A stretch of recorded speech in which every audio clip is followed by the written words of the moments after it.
sana Imana ishimwe cyane. Imana izagire abaririmbyi. Turahaye ikaze na Kevin yadufashije umwanya wo gutazira. Imana imuhezagire, mugirire neza.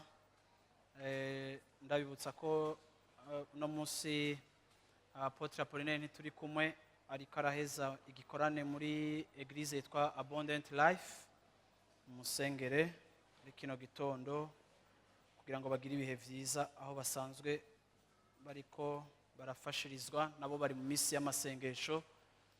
Imana ihezagira umuntu wese ari hano hantu. Imana igire neza mumo wese yashoboye kuba hano hantu kugira ngo dufashanye guhimbaza Imana, gutazira Imana, kuba mu bwiza bw'Imana. Haleluya, amen. Hari igihe mpora nibaza abantu bataronka umwanya wo kuba mu myanya nk'iyo gutazira ngene ubuzima bwabo bumererwa, ariko kandi nsanga nta gihe ciza kibaho mu buzima bwacu nk'igihe turi imbere ya Yesu turiko turamubwira ico tumwibaza ko tuko turasuka imitima yacu. Nibaza yuko nico gihe ca mbere c'ubuzima bw'umuntu kirimo inspiration nyinshi, kirimo guhindura ivyimviro no kubona ibintu kundi, kuko muri presence y'Imana ivyimviro byacu birahinduka. Haleluya. Kuko n'igihe ivyimviro byacu bihura n'ivyimviro vy'Imana, bigahura n'ubwenge bw'Imana, bigahura n'inkomezi z'Imana, bigahura na projet z'Imana, hama bikadutahuza ubuto bwacu, bikatwigisha ku bukuru bw'Imana. Haleluya, amina. Abanezerewe muri kino gitondo ashaka kubona ibiganza vyanyu. Haleluya, amina. Nkuko babibabwiye turi mu ndwi tugiyemo ya gatanu y'amasengesho, kandi muri iyi minsi y'amasengesho turiko turabona ibintu bitari bike, turiko turumva intahe n'amasengesho atarahera, ariko mbwirire umuntu mwicaye uti na bado. Haleluya, Bwana asifiwe sana. Haleluya, na bado, kuko gihe cyose ukubaho kw'Imana, ubwiza bw'Imana burahindura ubuzima bwacu mu buryo budasanzwe, kandi Imana ikintervena mu buzima bwacu mu buryo budasanzwe. Muri indwi mpwemu yaranshizemo mu ndwi tugiye gutangura gusenga canke gusengera abantu bafise imitwaro itandukanye. Muri indwi tuzoba twiga kandi dufata n'umwanya wo gusenga, canke dufata umwanya w'umwihariko ku bantu particulier bafise imitwaro. Ariko ikintu kuva mu ndwi iheze mpwemu yaranshize ku mutima, ndiko ndiyumvira indwi kuri kiringe nizo bimeze. Mpwemu yaranshize ku mutima gusengera canke gusambura ibibazo biba mu buzima bwacu, ariko ugasanga ni bya bibazo vyama bigenda bigaruka. Hariho intambara ubamwo ukayinesha ikazimangana, ariko hakabaho n'izindi ntambara ziza mu buzima bwacu, ugasanga ku gihe kanaka, ku kiringo kanaka ca kibazo kiragaruka, ku kiringo kanaka ya ngorane iragaruka, ku kiringo kanaka giheze ca kibazo kiragaruka. Ugasanga ni ikintu wa muri kuragwana naco ubuzima bwawe bwose, imyaka yawe yose, ku buryo muri bene ivyo bibazo uza gusanga ari n'ibibazo abantu bataciteze kubona kugira neza kw'Imana. Mu misi yahera Imana yangiriye ubuntu kumpuza n'umuntu. Imana inyigisha ku buzima bwiwe. Hariho bene abo bantu usanga mu buzima bwabo barakubititse n'ikibazo canke barakubititse n'ingorane ikabahonyora, kugeza naho usanga mu buzima bwabo bataciteze yuko Imana yo batabara ico kintu. Uwo muntu rero twahuye tukaganira, Imana yamutabaye ikintu ataciteze nuko Imana yo mutabara.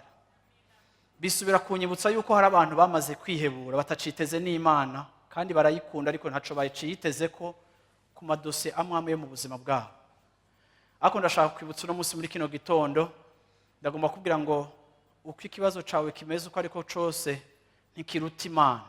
kandi kubona kikihari si uko byayinaniye gukora, ariko hari impamvu kitarakemurwa. Haleluya. Ariko kandi ndizera muri ino ndwi, ndizera muri iyi minsi y'amasengesho yuko hari icyo Imana igomba gukora ku buzima bwawe. Yesu ashimwe cyane. Rero ndashaka ndagomba gutumira muri kino kibanza. Muri iyi ndwi tuzoba turi mu mutima uvuga ijambo Ebenezer. Haleluya. Ebenezer, uhora aracagize gute? Aracadutabaye. Haleluya. Niwo mutima ashaka tuza dusenga ko, kandi n'iryo jambo mpagarara ko gato uyu munsi mu kindi gice cyaryo. Ariko muri iyi ndwi numva mfise umutima wo guhamagara Imana ku buzima bw'umuntu wese afise ahantu yumva akeneye gushika n'Imana. Gusenga biraryoshe, gusenga birimo inyishu, gusenga ni igikoresho cy'ubushobozi Imana yaduhaye, harimo kubona gutabagwa mu buzima bwacu. Nico gituma nibaza nuko amasengesho kumbure ageze kure, tugeze mu ndwi ya 5, ukaba utigeze uyabamwo. Ushobora kuba uri ngaha, ushobora kuba uri hanze ukurikira ubutumwa kuri internet, ariko ndashaka kukuremesha ndakubwira ngo uko biri kose amasengesho urayakeneye. Nta muntu n'umwe adakeneye amasengesho. Twarize impamvu 5 canke impamvu 10 zituma dusenga, ariko mbwira umuntu mwicaye uti urakeneye Imana. Haleluya. Aho uri hose, saison urimo yose, igihe cyose urimo, urakeneye Imana. Turakeneye Imana, ndakeneye Imana, turakeneye presence yayo. Bwana asifiwe sana. Haleluya. Uyu munsi nshaka kuvuga ku muntu witwa Samuel. Samuel ni umuntu Imana yakoresheje mu buryo budasanzwe. Ni umwe mu bantu bari bakomeye mu gihe cyabo muri Israel. Ni umugabo Imana yateye iteka. Ni umwana yavutse mu buryo bw'igitangaza. Nyina amaze igihe kinini atavyara, amutanga mu nzu y'Imana. Uyu mwana bumugisha, akurira mu nzu y'Imana. Muri uko gukurira mu nzu y'Imana acika umwana w'igitangaza n'umugisha udasanzwe kuri Israel. Samuel yabaye umwe mu bagabo bakomeye bari bafise influence idasanzwe, canke bari bafise ijwi ry'umvirwa. Nagerageje gutraduiza influence kuko irafise uruhara rukomeye canke umwanya munini muri message ya muri kino gitondo. Ndabura ingene nita mu Kirundi influence. Abizi indimi muwe muramperekeza, muwe muriyumvira. Devoir à domicile. Ako je gerageje kwiyumvira ijambo influence. Naritraduje mu Kirundi numva kitarico, ariko influence kuri jewe numva bisobanura umuntu afise ijwi. Umuntu afise influence n'umuntu afise ijwi ryumvirwa canke rishika kure. Nimba abazi Kirundi mumva nakosheje, mu nkosore hakiri kare ntaragenda. Haleluya. Ariko kugira ijwi ryumvirwa, kugira ijwi ryatira attention y'abantu. Rero nagerageje kwiga gato ku buzima bwa Samuel, kuko Imana yamugize. Numva bintwaye kwibuka ingene Yesu yabwiye abigishwa biwe bamubaza ingene bakwiye gusenga. Yesu yaravuze ngo nimwasenga muze muvuge ngo Data wa twese uri mu ijuru. Igice ca mbere c'isengesho cerekana position y'Imana iri eleve. Uravyumva, iri hejuru y'ikintu cyose. No kuvuga ngo umutwe w'amajambo w'amasengesho yose ugarukana kutwibutsa importance na position n'ikibanza kidasanzwe Imana irimo. Usenga wese agomba kuba asobanukirwa yuko Imana apana iri hejuru mu ijuru. Hejuru bisobanura ngo hejuru yo yaho wicaye. Oya, iyo vuze ngo Imana uri mu ijuru, uravyumva aho yicaye yisagaje, ariko ni Imana iri mu kibanza gishizwe hejuru y'ibindi bintu byose byoba biri hejuru, bibaho nibizobaho n'ivyabayeho. Rero Yesu yoriense prière ahera kuri position élevée, ikibanza gishizwe hejuru c'Imana. Kigira kabiri, Yesu yaravuze ngo nimwasenga dawe twese uri mu ijuru, mwongere ko ngo izina ryawe nirigire gute? Niryubaha. Ibi bitwereka uburyo bwonyene buhari bw'uko Imana yinteractinga, canke Imana iba mu migenderanire, canke Imana iba mu bantu. Uravyumva, n'igihe tuyubaha, n'igihe vyayo vyubahwa, n'igihe izina ryayo ryubashwe, n'igihe izina ryayo riri venere, riri honore, uravyumva, ritewe iteka, rishizwe hejuru, ridutera guhinda agashitsi kubwo icubahiro n'ubukuru bwayo. Kigira gatatu aravuga ngo mwongereko ngo ubwami bwawe buze. Ubwami bwawe buze niho hantu nshaka guhagarara. Iyo tuvuze ngo ubwami bwawe buze, ntibishaka kuvuga ko Imana ifise objectif, canke Yesu yariko yereka abigishwa ko Imana ifise intumbero yo gufata isi ngo iyigire nko mu ijuru. Nta na rimwe mu isengesho Yesu yeretse abigishwa bagomba gusenga icifuzo ca Yesu ari uko mu isi hacika mu ijuru. Ntibishoboka. Ariko yavuze ngo ubwami bwawe buze, ibyo ushaka bibe mu isi nk'uko bigira gute, nk'uko biri mu ijuru. Ibi birereka ikintu gikomeye muri mission Imana yahaye ubuzima bwacu, muri kimwe Imana yahamagariye umuntu wese yicaye muri kino kibanza.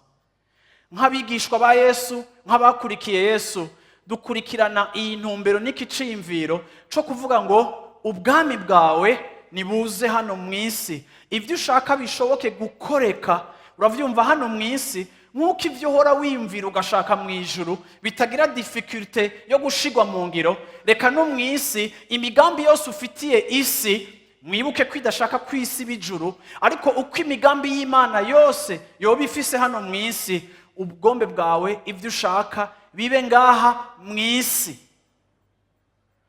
Uku niko tugomba gusenga. Iyo ndi mu nzu yanje ngomba gutahura yuko icifuzo c'Imana nuko ivyo ishaka biba mu nzu yanje. Nta resistance, nta opposition, nta kigwanya, nta kigarariza ubushobozi bw'Imana gikwiye kuba mu nzu yanje, gikwiye kuba mu nzu yawe, aho Imana yaguhaye ububasha, aho Imana yaguhaye gutegeka, aho Imana yaguhaye autorité, haba mu kazi ukora, haba muri ministère urongoye, haba mu mugwi urongoye, haba mu kazi aho ukorera, haba muri position Imana yagushizemo yo gutegeka ari ya autorité, haba mu muryango iwanyu.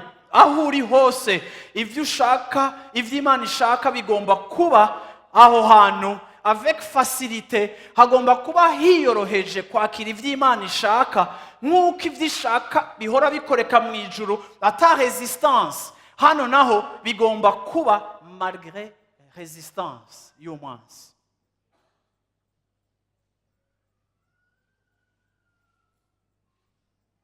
Amen. Ibyo ushaka bibe. Ibi rero bintwara gutahura yuko ico Imana ibashaka ko mwese uko mwicaye hano hantu. Uyu munsi ndashaka umujene ari hano hantu anyumvirize neza, kuko muracafise urugendo rurerure mwebwe, kandi muracafise amahirwe yo guhindura vyinshi. Ariko kandi n'ukuze nturacererwa gutabagwa n'Imana. Ariko umuntu w'Imana agomba kuba ari umumissionnaire. Umuntu w'Imana agomba kuba ari umuntu atahura yuko ahari muri territoire Imana yamuhaye kudomina, muri territoire iwe ya influence, aho ashobora gutegeka.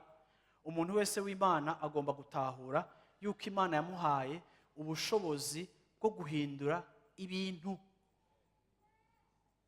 Urashobora guhindura ibintu muri famiye yanyu irimo injyane, urashobora guhindura ibintu muri famiye yanyu irimo ingwara zidahera, urashobora guhindura ibintu muri famiye yanyu irimo urumogi no kuba dependa kuri alcohol, urashobora guhindura ibintu muri famiye yawe igwaye, urashobora guhindura ibintu, uravyumva, urashobora guhindura ibintu mu rugo rwawe, urashobora guhindura ibintu muri quartier yawe, urashobora kuba agent wa transformation, urashobora kuba igikoresho Imana ikoresha ikaguha kugira influence, ikaguha kugira ijwi ry'umvirwa, ku buryo uzoshobora kuba igikoresho kizana impinduka muri bya bindi byose ubona ko bigwaye bitameze neza. Aho Imana uyu munsi guhaye gutegeka, aho Imana iguhaye uyu munsi kugirira inguvu, aho Imana iguhaye kugira domination, aho Imana iguhaye gutegeka, urashobora guhindura ibintu. Ariko kandi ushobora guhindura ibintu si umuntu gusa asenga kugira ngo imana ikore ibintu, ariko umuntu asenga n'umuntu imana ibasha gukora.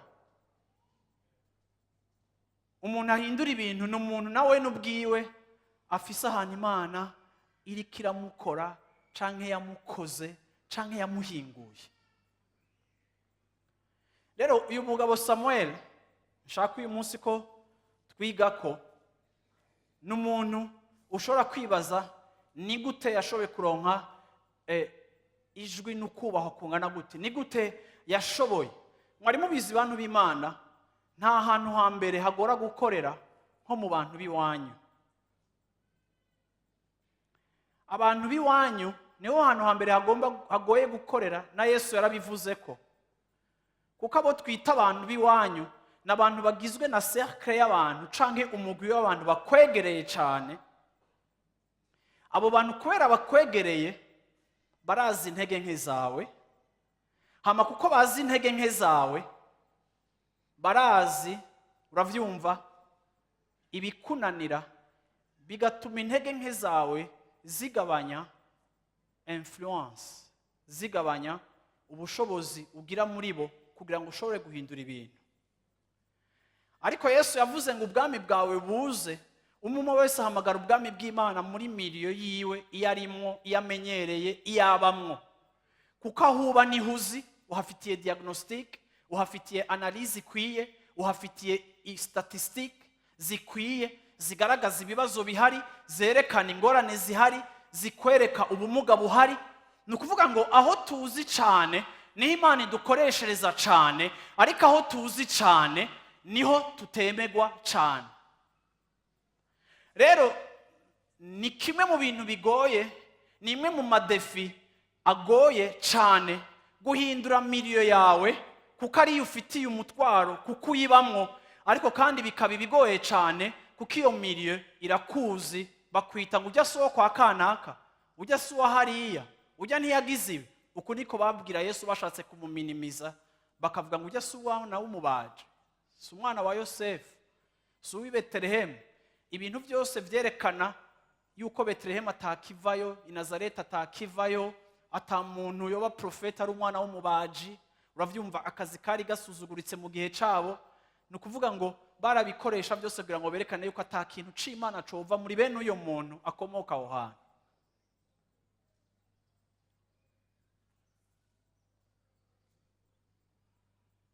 Haleluya. Ariko Samuel ntiyakoreye mu bantu batamuzi, ntiyakoreye mu mahanga, yakoreye mu bantu b'iwabo. None ni gute yashoboye kugira influence ingana gutyo? Ni gute yashoboye kumvigwa bingana gutyo? Ni gute yashoboye kugira ingufu zingana gute muri abo bantu yagomba kubona ko ibintu bigomba guhinduka muri bo? Naho uyu munsi shaka kuzana muri uyu mutima nyene w'amasengesho turimo, kubibutsa yuko kenshi iyo dusenga nabi, ariko kandi uyu munsi ndagomba kwifokaliza kuri kimwe mu bintu bigomba kugira iminsi yawe y'amasengesho kubijanye n'ico Imana igiye gukora mu buzima bwawe. Yesu ashimwe cyane. Haleluya.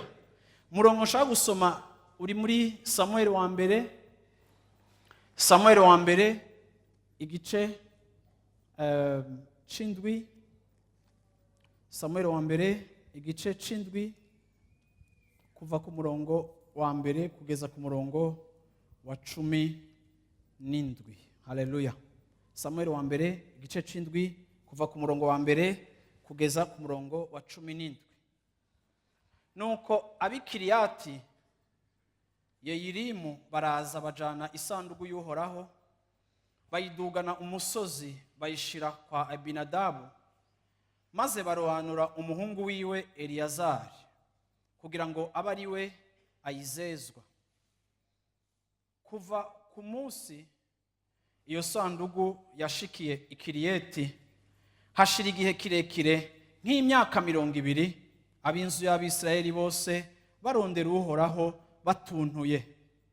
Maze Samuel abarira ab'inzu ya Isirayeli bose ati, nimwaba mwagarutse kuhoraho n'imitima yanyu yose, nimukureho ibigirwamana vy'abanyamahanga na Hashitaroti biri muri mwebwe, muhereze imitima yanyu kuhoraho, aba ari we musaba wenyene, nawe azobarokora abakure mu maboko y'Abafilisitiya. Nuko Abisirayeli baca bakuraho za Bayali na Ashitaroti, basaba Uhoraho wenyene. Bukeye Samuel aravuga ati, Abisirayeli nimubakoranirize i Misipa, nanje nzobasengera kuhoraho. Nuko bakoranira i Misipa, bavoma amazi bayavyagiza imbere y'Uhoraho. Uwo munsi barisonzesha, baravuga bati, twaracumuye kuhoraho. Maze Samueli acira Abisirayeli imanza aho nyene i Misipa. Abafilisitiya bumvise ko Abisirayeli bakoraniye i Misipa, abaganwa babo baca baduga kubatera. Abisirayeli bavyumvise bagira ubwoba kubw'Abafilisitiya. Abisirayeli babarira Samueli bati, ntuhengeshanye kudutakambira kuhoraho Imana yacu, kugira ngo adukize ntidukorokere mu maboko y'Abafilisitiya. Nuko Samueli yabira umwagazi w'intama uconka, awushikanira Uhoraho kw'ikimazi co koswa kidasonoye. Maze Samueli atakambira Uhoraho kubw'Abisirayeli. Uhoraho aramwumvira. Samueli akiriko arosa ikimazi, Abafilisitiya begereza Abisirayeli ngo bashireko bagwane. Ariko Uhoraho kuri nyamunsi nyene aturikira hejuru y'Abafilisitiya guturagara guhambaye, abaca umuhongo. Abisirayeli niko kubanesha. Ingabo z'Abafilisitiya ziva i Misipa, bakinagiza Abafilisitiya babica ingenda kurinda gushitsa muri Betikari. Maze Samueli yabira ibuye arishinga hagati y'Imisipa n'Isheni, aryita Ebenezeri, ati, kugeza n'ubu Uhoraho aradutabaye. Iri jambo murisurinye Eliyezeri, ati, kugeza n'ubu Uhoraho aradutabaye. Ebenezeri.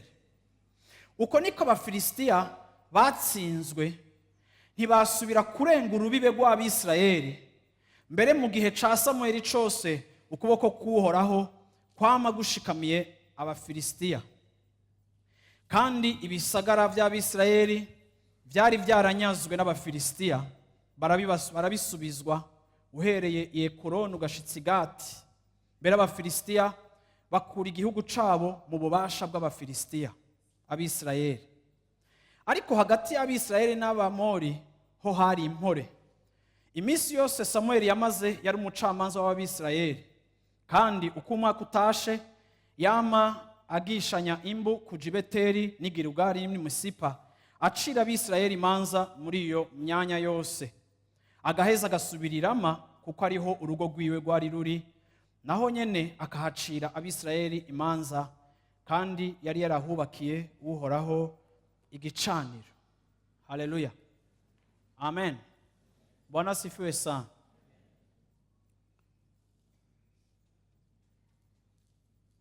Mu gihe c'uyu mugabo Samueli, Imana yakoreye ibintu bikomeye ubwoko bwayo ariyo Israeli.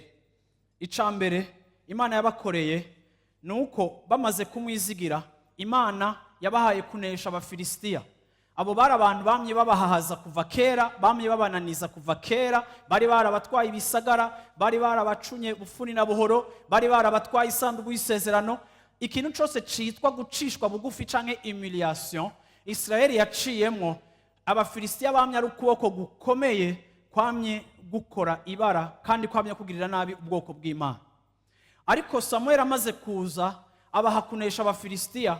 Hejuru y'ivyo, uretse ko yabahaye kunesha Abafilisitiya, Imana imukoresha kugarukana isanduku y'isezerano, kimwe mu bintu byari bikomeye bidasanzwe cagomba kuba muri Israeli, kuko isanduku y'isezerano cari kimenyamenya, yari ikimenyetso cyo kubaho kw'Imana. Niyo yari symbol, ariko nticari kimenyetso gusa, ariko cari cyo kintu kigaragaza ukubaho kw'Imana. Aho isanduku y'Imana yabiri, niho n'Imana yaba iri, mu buryo bwo kwigaragaza no kwimanifesta. Haleluya. Hama ikindi nacone mu gihe ca Samuel kigira gatatu Imana yabakoreye, uretse ko yabahaye kunesha Abafilisitiya, mu gihe c'imyaka ishika nka 40 Samuel ariwe muvugishwa, uravyumva, Imana yabahaye impore hafi irenga imyaka 40 ya Samuel gutwara iki gihe nk'umuvugishwa mu bwoko bw'Imana. Ni ukuvuga ngo Imana yamukoresheje ibintu bidasanzwe.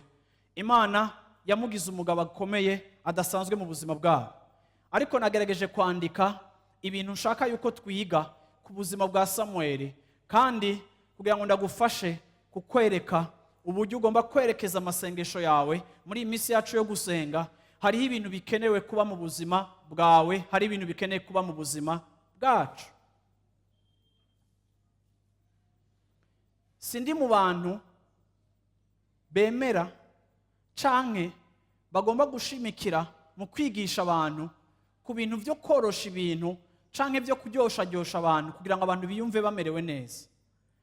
Kuko narabonye yuko ikintu cyose umuntu akwigisha kugira ngo umererwe neza ariko kitarimo ukuri, haragera igihe kikakurambira iyo ubonye ko kitazana inyishu ubiteze mu buzima bwawe. Nico gituma rero kuryoherwa kw'akanya gato ataco kumaze, ariko kandi ukuryoherwa gutevye ariko kandi kukaza ari ukukuri, uko niko kubereye ishengero ry'Imana. Haleluya, Yesu ashimwe cyane, amina.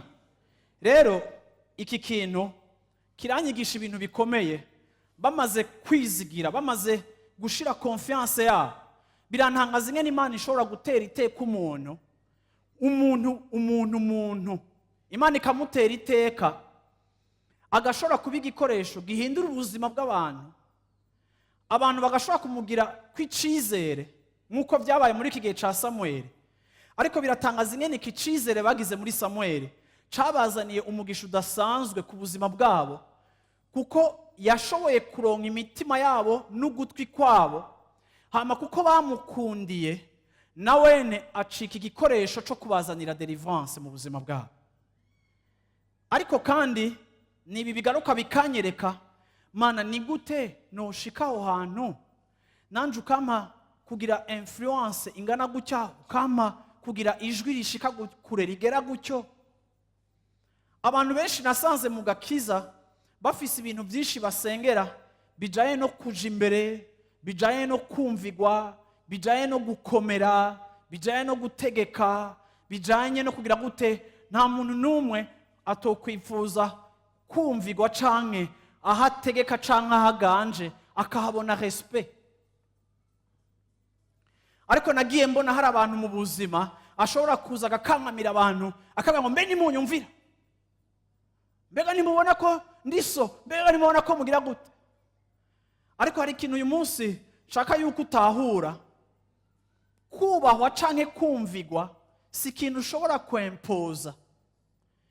Rimwe kubera Imana yagushize mu kibanza cyo gutegeka, urashobora gutuma abantu bakumvira kubera itegeko, kubera position. Iyo ndi umuvyeyi ndashobora gutegeka abana kunyumvira, banse kunyumvira nkabima ivyo kurya, banse kunyumvira nkabugarana mu cumba ntibasohoke. Ico ni gihe igihano ufise ugikoresha, uhabwa n'ububasha ufise ugakoresha igihano kugira ngo wempose respect. Ariko kandi hariho n'utarinda gushika kuri urwo rugezo wo kukubita ambargo, ariko akavuga akumvirwa. Birashoboka ko mu nzu yawe uzotanga iryo tegeko rigafata, no muri biro ni muri directeur ukaritanga rigafata, kuko batinya kubirukana. Ariko icyo Imana igushaka ko nuko iciri kirakora mu buzima bwawe cempoza respect kuba kubona nabutegeka bagakora ibintu kuko hari ico babona mu buzima bwawe kidasa n'ica abantu ariko c'ubumana. Ndabasenge muri kino gitondo ngo ibintu by'ubumana bibabemo mu izina rya Yesu Kristo. Aho Imana yabahaye kuganza ivy'ubumana bibagaragare ko mu izina rya Yesu Kristo. Haleluya. Ico nico bita, aho Bibiliya ivuga ngo yabahaye ububasha bwo guhonyora inzoka na scorpion. Ico nico bita ububasha, ico nico bita autorité. Iyo tuza gusenga, tuza imbere y'Imana dushaka kuronka ububasha bwo kopera, bwo gufonctiona, bwo kwexersa, bwo gutegeka, bwo kurongora ivyo turongoye, bwo guhindura ivyo tugomba guhindura. Ubwo bubasha bwo gukora ivyo bintu vyose tubukura mu bwiza bw'Imana, tubukura muri presence y'Imana, tubukura mu gusabana n'Imana, tubukura mu kunywana n'Imana. Niho tuzi Imana igakora ibintu muri twebwe, hama yamara gukora ibintu muri twebwe, ivyo iriko irakora muri twebwe gatuma n'ibisigaye vyikora tugize effort nkeya, kuko Imana iri muri wewe. Amen. Yesu ashimwe cyane. Icambere rero nshaka kuvuga uyu munsi, ndagomba kuvuga ku bintu bitatu canke karite zitatu canke ivyamwa bitatu vyiza byari mu buzima bwa Samuel. Icambere nacise competence, mu Kirundi nacise gushobora. Iyo tuvuze ngo umuntu ari competent, no kuvuga ngo umuntu mu vyaba ari karakora aba afise ugushobora, aba afise abilité, aba afise ugushobora, aba abifisemwo ubukerebutsi canke ububangutsi, aba abifisemwo ubumenyi bugaragara no koroherwa kugaragara mu buzima bwiwe. Haleluya. Amina. Icambere nakuye mu bintu bigize ubuzima bwa Samuel. Samuel yari umuntu, bwa mbere na mbere ko tubona muri Bibiliya, tubona ari umuntu yari afise ingabire zidasanzwe z'Imana zari mu buzima bwiwe. Izo ngabire z'Imana zamubonekamwo ni kimwe mu kintu ca mbere ubuzima bwiwe bwari bufise. No kuvuga ngo kuri point ya mbere ya competence wandike A. Uravyumva? Ingabire. Ingabire z'Imana zari mu buzima bwiwe zari ziri evident. Haleluya. Yari afise ingabire mu buzima bwiwe. Kigira kabiri, yari afise ubushobozi canke yari afise ugushobora kumviriza Imana. Samuel ugiye urasoma Bibiliya ubona ko yari umuntu yari afise kumviriza Imana. Samuel urabona yuko mu bintu byinshi Imana yagiye ivugana nawe akayumviriza, rimwe na rimwe Imana ikamubwira ibintu binyuranye n'ivyo yashaka gukora. Ariko kandi ukabona yuko Samuel yari afise uko gushobora, uko gukunda, uko kwitwararika kumviriza Imana. Iki ni ikintu cagaragaye mu buzima bwiwe, kandi nipfuza ko kigaragara mu buzima bwawe. Ivyo ari byo byose urimwo, domene yose ukoreramwo, aho Imana hose yaguhaye, aho Imana izoguha gutegeka hose, tugomba kuba abantu bazi kumvira Imana, abantu bakunda kumviriza Imana. Hari igihe gushobora bidushira muri piège yo kutumviriza Imana. Hari igihe ivyo ufise mu bukerebutsi ushoboye ari vyo udakonsultamwo Imana. Ariko kandi hamwe no kuba afise ingabire zidasanzwe mu buzima bwiwe, hamwe no kuba yarahawe amabanga n'Imana, ariko ndashimira Imana muri kino gitondo ku bwa Samuel, kuko Samuel yarazi kumviriza Imana. Hari abantu benshi bahora bakomerekera mu byo bafisemo uburambe, hari abantu benshi bahora bakomerekera mu byo bafisemo experience, hari abantu benshi bahora bananirirwa mu byo basanzwe bari bashoboye imyaka myinshi, hari abantu benshi bahora bakubitikira, hari abantu benshi bahora bahombera mu bintu bari basanzwe bafisemo inkomezi zidasanzwe.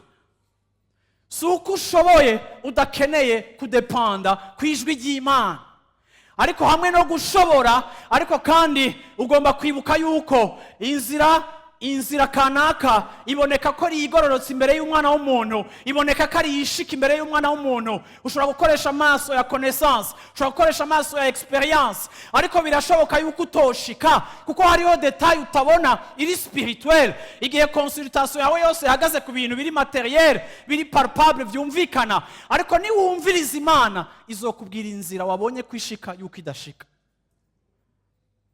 Samuel yarazi kumviriza Imana. Mbwiriza umuntu mwicaye uti kumviriza Imana no muri domaine yawe. Haleluya. Yesu ashimwe cyane. Samuel yari umuntu ashobora kubona kazoza.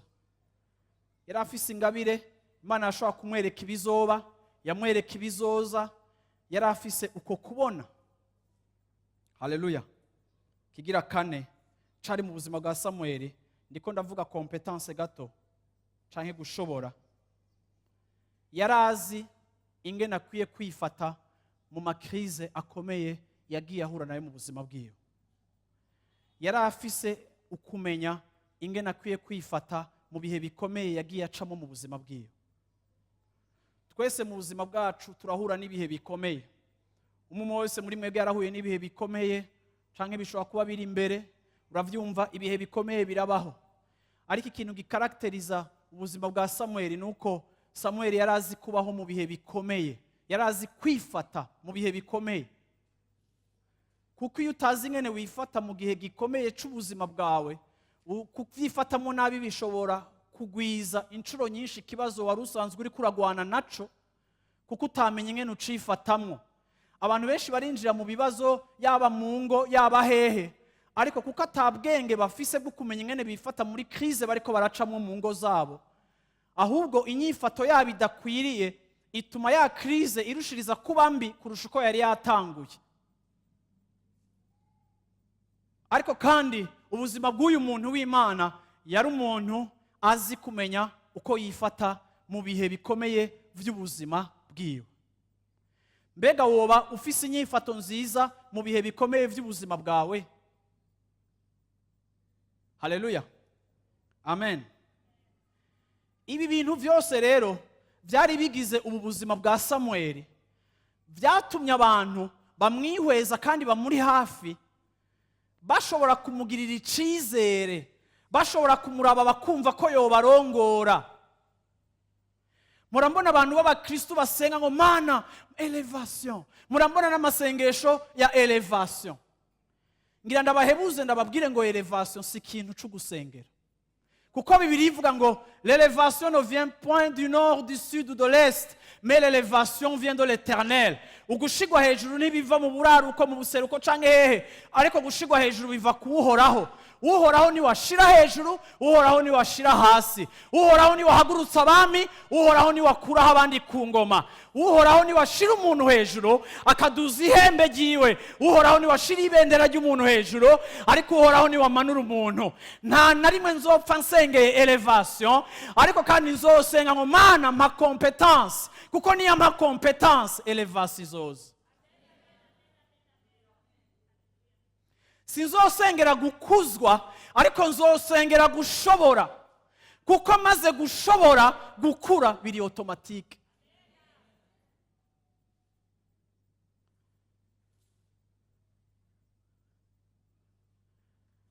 Satani yapropoje Yesu icubahiro, Yesu nawe amubwira ngo icubahiro kiri ku musaraba.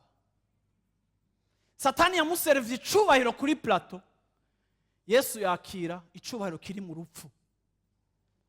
Ico yakuye mu rupfu aracagifise, yicaye iburyo bwa data gushikaho abansi biwe azobashira munsi y'ibirenge vyiwe akabakandagira, kandi izina ryose rizovuga yuko ari umwami. Ikintu cose kizoshirwa munsi yiwe.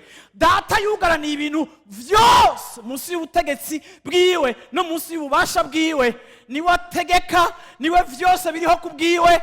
Yahawe icubahiro, yashizwe hejuru kurushiriza. Apana kubera ico yasengeye, ariko kubera ico yabaye. Ico wabaye kizokugira kurusha ico wasengeye.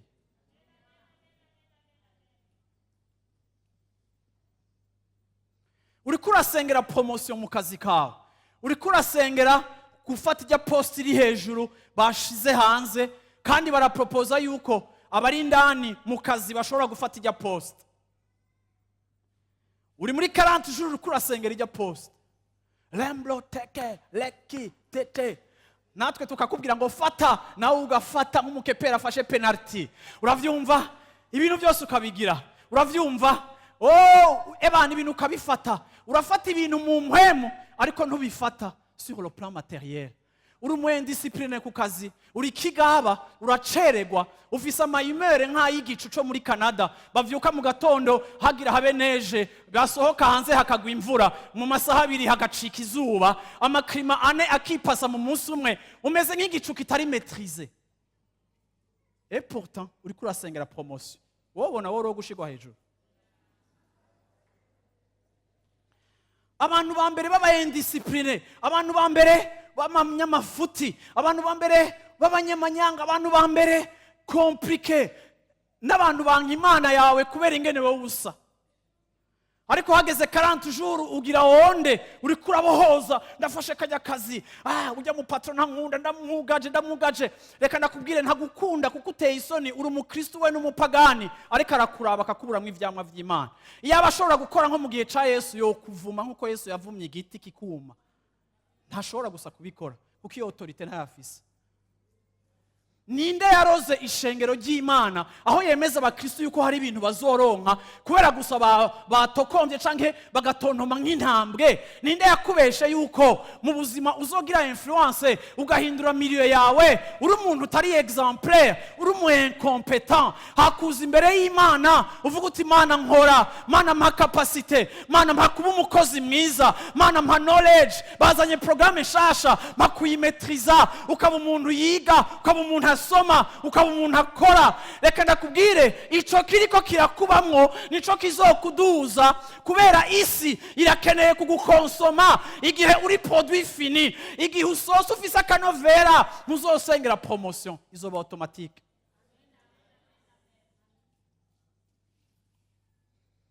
Igihe kimwe Samuel baramupinze, igihe kimwe Sauli baramupinza abaye umwami, baramukengera baramusuzugura, ari umwami wa mbere wa Israeli, batangura kumukritika baramukritika. Sauli umunsi umwe ngo batonda urugamba, ndakunda Imana ikrea ama circonstances atuma wewe umenyekana n'ubwiza bwawe bukamenyekana. Twebwe ntiduplanifia nta makudu kubita twebwe nitwe influence circonstances. Oya tuzirekera Imana ariko on se laisse influencer par Dieu et Dieu a l'autorité sur les circonstances. Haleluya. Turayireka ikatwandukiza hama nayo nikabifise ubushobozi kubihe. Umunsi umwe ngo atonda urugamba, umwami bagaya aje mu gihe ca Samuel, ariko ngo ashitse ku rugamba agwana intambara baranesha ibara riragwa. Bavuye ku ntambara ngo batabarutse bagarutse ngo baca barabazanya ngo babandi bamugwanya bari hehe batwereke tubice. Sauli aca baoblige gusabira ikigongwe abo bantu ntibarinde kubica kuko Imana yari ihejeje kudemontra competence afise ku rugamba, bituma n'abatamwemera bamwemera kuko Imana niyo itwemeza abantu.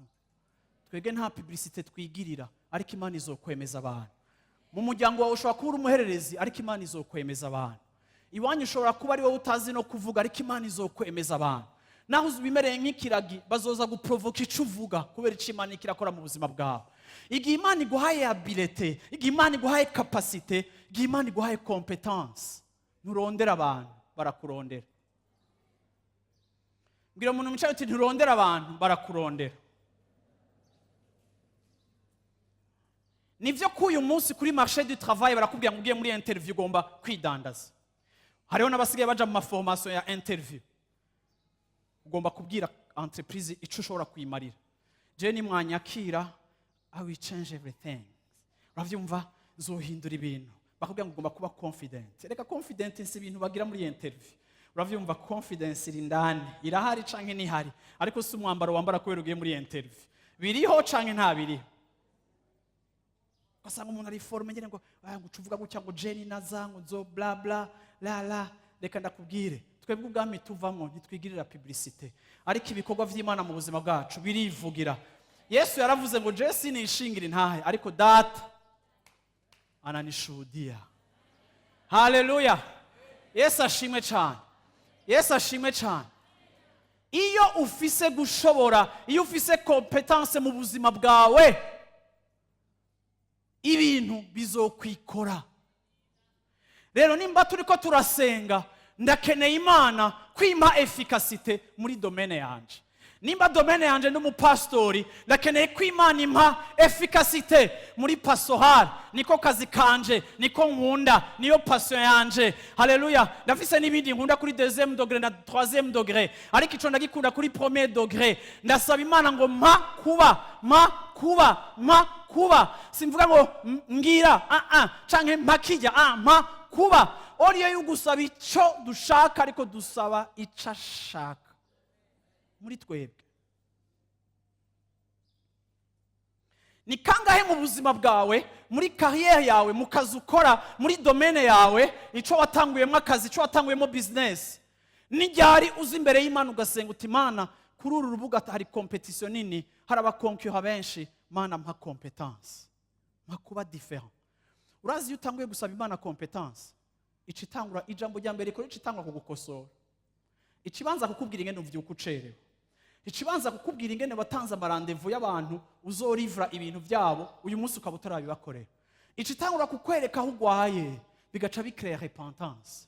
Hama ukavuga uti Imana, nukuri navutse mu caha, mama yamvyaye mu caha, niko tricher, niko bandi, niko compliqué, ikinyoma ni reflex, nkuko umuntu ahema niko mbesha. Mana ndabara, bohora, kora ikintu muri jewe, kuko Mana iki kirashobora kwica aho uri kuratwara ubuzima bwanje. Watangura kuririra Imana igatangura kukubohora, wazi imbere y'Imana igihe cyose ukibuka yuko ufise besoin yo kubohoka. Ariko abantu b'Imana ya masengesho atubesha, ukumva abantu ngo barafashe amabisi baragiye ibubanza ku misozi y'amahombe, abandi barafashe amadege baragiye Israeli, bagiye kurondera, iyo ni raguzaje, iyo ni sorcellerie, kuja kurondera yuko position geographique iza guhindura ibintu byawe vy'akazi, ibintu byawe vy'akazi bihindurwa n'inyifato yawe mu kazi. Hama nimba harimo na attaque spirituelle, reka icike spirituelle, ariko utari kurayikontribuwa ko wewe, ariko reka kwiyataka ku bibazo vy'impwemu udashaka kwiyataka ku bibazo vya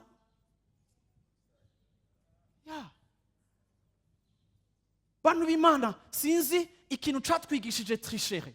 Vendredi isomene tumaze iminsi twiga ku bintu vy'indani. Vendredi twarigishijwe turabwirwa yuko iyo ushaka ko inzu yawe ija hejuru ubanza kuja ikuzimu cane. Profondeur ujamwo iradetermina elevation ujamwo. Uyu munsi butuma abantu babwirwa yuko ataco bakeneye kwimba, bakeneye juste kuduga. Ariko reka ndakubwira inkuru yawe mbi, nuko umaze kuduga utabanje kwimba, igihuhusi kigiye guhenura ivyo wubatse vyose. Bantu b'Imana, ntidushobora kuba turi abantu b'Imana dushaka gukurikira Imana, dukunda Imana, ariko tukavuguruza principe zayo. Iyo ni rebellion, ubwo n'ubugararije buteye ubwoba. Ntidushobora guhindura ibintu Imana yetablishije muri principe zayo. Ushaka kubaka inzu ikomeye, urimba fondation ikomeye. Iyo uri kushira amafaranga muri fondation, nta muntu ndabona asiga irangi muri fondation, nta muntu ndabona ashira udukaro twiza muri fondation, kuko gisa n'ikintu cikiyarara, ubona ko nyene tugishira kwisima nyene yari ndiko tipu ndataye, ariko kandi ntayutaye kuko ni muri fondation, kuko ntihazopfa habonetse, ntiyaja hejuru, abantu ntibazohabona. Hama rero tukaba tutitegurira ibyo hejuru cyane, uravyumva? Ariko kandi profondeur yawe mu Mana izodetermina influence yawe uzogira mu isi. Igikurikira cari mu buzima bwa Samuel. Gisa nico nako navuga, Samuel yari afise caractère. Caractère nayisobanuye mu Kirundi, canke nararavye muri dictionnaire, muri psychologie. Baravuga yuko en psychologie ni manière habituelle et stable d'être. Uravyumva? De sentir, de penser, d'agir et de réagir dans un certain type de situation. Ni ingene umeze, ingene ufise ubuzima utanyiganyizwa, ingene wumva ibintu, ingene wiyumvira, ingene ukora, ingene wifata mu bintu bigushitseko, ingene wifata mu situation. Iyo niko bavuga muri psychologie. Ariko je nshaka kuvuga caractère muri aspect iri spirituelle. Nayise kwanza mu Kirundi kamere keza. Ni watora irindi jambo rivuga caractère uze kurimbarira ko caractère nayise kugira kamere keza. Iyo mvuze ngo personnalité y'umuntu na caractère y'umuntu ni ibintu bitandukanye. Personnalité yanje ndi umuntu yugaye. Personnalité yanje ndi umuntu adashushe. Uravyumva? Iyo ni personnalité, si caractère yanje. Iyo umuntu ari umuntu avugira hejuru canke atombokwa, ivyo vyitwa biri mu rwego rwa personnalité. Personnalité yawe ni ingene uboneka, ni ingene tukuzi, ni ingene useruka. Ariko caractère yawe si ingene tukubona, caractère yawe ni ingene umeze indani naho wowe uzi kubinyegeza muri personnalité. Muriko muranyumva? muriko muranyumva sivyo? Ni ukuvuga rero mu yandi majambo, iyo mvuze ngo karakteri yanje benshi muri mwebwe ntimushobora kuyimenya, kuko ndashobora kuyinyegeza mu kungene meze. Ndashobora kuba ndi umuntu w'urwanko ariko nkatwengera abantu bose. Ni ukuvuga ngo personalite ni ingene mumbona, ni ingene nseruka, ibyo ndashobora kubijera. Ariko karakteri y'umuntu ni ingene amerewe indani, ni ingene ameze indani, ni ingene ameze neza canke ameze nabi, ni ingene ari umuntu w'inzigo canke ni ingene ari umuntu ameze neza. Ariko kandi mushobora kubimenya canke ntibubimenye, ariko karakteri ni wewe w'indani. Muri aya masengesho ndagomba gutumirira abantu b'Imana ko tuzi imbere y'Imana tukazana karakteri zacu, akamere kacu k'indani. Kuko ingene tumeze indani ivyo birakomeye cyane, kuko nivyo bizana ivyo twama hanze. Urashobora kubinyegeza igihe kanaka, urashobora kubinyegeza igihe gize gute. Reka ndabaha akarorero k'ibintu muhora nkunda kubona bikunda gushika mu Kirundi, mu kuntu tumeze. Mu Kirundi uza gusanga abantu barihishije, kandi rimwe na rimwe usanga abantu arashobora kuba atagukunda ntabikubwire ariko akagutwengera. Arashobora kukuvuga hanze ariko ushitse agahora akakumvisha ko ari wewe wa grave. Arashobora kukwereka ko muri kumwe, ariko hari ahantu ushika mu buzima ugategerezwa kugaragaza ico unyibazako, sivyo? Nihagera ku bintu bikomeye, naho wanyihishije uzoja habona. Nihagera ku bintu bikomeye, sivyo abantu b'Imana? Ugacona umuntu atavuga ngo ngo no bimubwira gute, gasha ngo je ngo no vyerekana gute, none ni muri abagenzi, none wowe ni mwama muri kumwe, ni wowe bimubwira yuko utari pre kubikorana nawe gutyo wonya kagateka ntabyo no mubwira, none ni muri abagenzi, yego turabagenza ko ntabyo no mubwira. Ariko ukasanga ushitse mu ikorosi aho utagishobora kwinyegeza, utegereza kuja habona. Nibande mu video niko ndavuga. Bisobanura rero ngo mu buzima bwacu urashobora guhisha karakteri yawe, ariko hakagera igihe situation kanaka izoyishira habona, ukaba oblige kuvuga ati je n'ukuri ntibishoboka. Ico gihe nico gituma uzosanga mu makominote yacu haba deception nini cyane, kuko abantu baranyegeza ico bibaza ku bandi kugeza wa munsi bazogishira habona, wa undi akabashoke ingene mwabanye iyo myaka utigeze umuhishuka ico umwibazako. Rero ndashaka kuvuga ngo ingene message w'indani ndashobora kubinyegeza, ariko touta amashami yavyo azoboneka. Nico gituma biriva ngo nta cahishijwe kitazogera gute, kitazoshigwa habona. Rero iyo nsenga nkabona muri karakteri yanje ndi umuntu atababarira, cyangwa nkabona muri karakteri yanje ndi umuntu agwaye, iyo nsenga ndaza nkavuga nti Mana, naho abantu batazi ko gwaye, ariko je ndazi ko ngwaye. Kandi wowe usese umutima w'umwana w'umuntu urazi ko ngwaye. Mana y'amasengesho yanje imisi 40 ndagomba kuzana imbere yawe ubu bugwayi bundimwo, ndanduye, ndacafuye. Nukwiye kwisatisfeza nuko abantu batarakumenya, nukwiye kwisatisfeza yuko bitarahabona.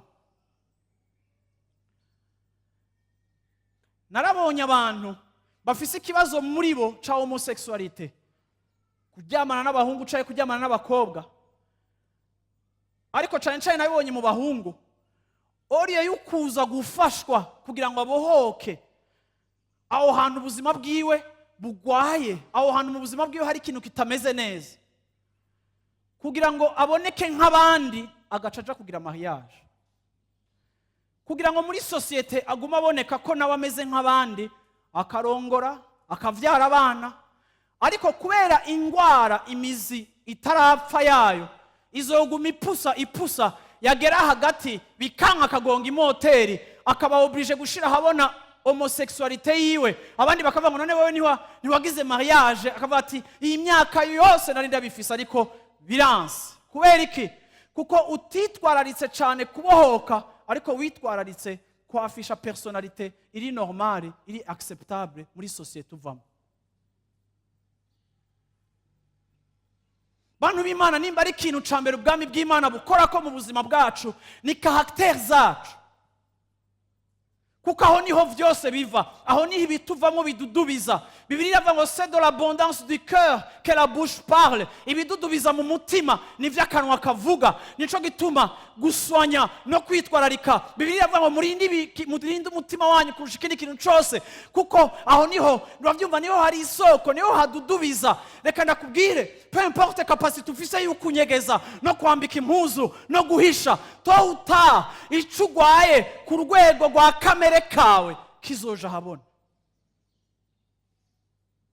Kandi ko bari ugupfisha ubusa ubushobozi bw'umusaraba, kudashika ku musaraba ngo tubohoke ibyo tugwaye vyose.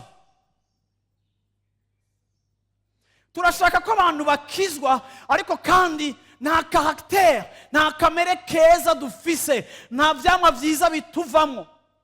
Uradukina muri eglise ukatwereka ko umeze neza, ariko abantu bakuzi bari muhiri wawe. Abo onye bazingene uvyuka, bazingene uryama, nta n'amaeforo bagirako, kuko uraruhutse uri muhira. Ariko muhira nimba utahemewe, ni ukuvuga ngo uracafise urugendo runiniya rwo guswanya no kwegera Imana, kuko ubwami bwawe buze. Iyo tuvuze ngo ubwami bwawe buze, uhamagara ubwami bw'Imana abuhamagara muri position géographique déterminée. Simpamagara Imana muri Amerika ndi ngaha, ndayihamagara mu nzu yanje.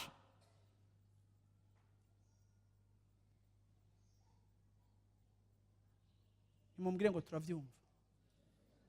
Okay.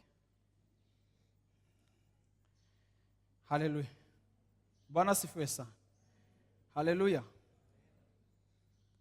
Samuel yabaye mu bantu afise vy'ukuri umutima utunganya, afise ugukunda Imana, ari umunyakuri, ari umuntu atamacenga ari mu buzima bwiwe. Samuel umuravye ni umuntu nta macenga, akunze, yarakunda, yakunze na Sawuli gushika naho Imana imubwira ati wowe kuratakaza umwanya ku muntu nakwiye ko amaboko, acana naye. Samuel yakunze abana ba Isayi, akumva yobagira umwami, ariko kandi Imana yamubuza ku kazi kuyumviriza, akabihagarika. Samuel yari umuntu uko yagaragariye abantu, uravyumva, yari umuntu, uravyumva, ari intègre, yari umuntu muzima, yari umuntu, uravyumva, caractère yiwe, uravyumva, irimwo vraiment exemplarité idasanzwe, kubohoka kudasanzwe. Uku kuntu abantu bari bamuzi vyatumye abantu bashobora kumwizigira, hageze ku vyo kubafasha kubona gutabarwa kw'igihugu cabo, hageze ku vyo kubafasha kubasengera n'ibindi byose, abantu bamugize ko icizere. Amina. Icabateye kumugira ko icizere gikomeye nuko baramuraba chini na juu, bakabona yuko Samuel mu mutima wiwe nta yindi nyungu afise nimwe atari nyungu ya Israeli no kubona Israeli imererwa neza. Murabizi bantu b'Imana, hari igihe ushobora kubona umuntu ukavuga ati uyu muntu sindamuzi cyane, ariko uyu muntu aranyinspira confiance. Uravyumva? Nivyo kushobora kwihenda, ariko Samuel uko abantu bari bamuzi imyaka yose babanye, yabateye icizere kidasanzwe kubijanye n'uko ari. Nta bantu bo kwishira mu maboko, nta bantu bo kwemera kurongorwa, akabatwara ku misozi gusenga, akababwira kwisonzesha, akababwira kugira gute, akababwira kugira ibi nibi nibi. Nta bantu bari kumuha ubuzima badafise ikintu bamubonyemwo kibatera kumwemera no kumwakira. Bantu b'Imana, iyo caractère yawe Imana yagira yiforja, iyo Imana yagira kubaka muri kamere kawe, abantu bakamara kubona yuko nimba ari entreprise ukorera, nimba ari ministère ukorera, nimba ari famille yawe, nimba ari projet uri kurakorera, abantu bakamara kubona yuko wewe urota inyungu z'ico kintu, abantu bakabona yuko ufise umutwaro w'ico kintu. Kubera ko ushaka ko Imana iguteza imbere mu kintu, abantu batariko barakubona mu mutwaro. Umuntu yarambwiye ko amaze igihe ariko arasenga kugira ngo Imana imuhe don ya guérison. Arasengera cyane ingabire yo gukiza abagwayi, ingabire yo gukiza abagwayi.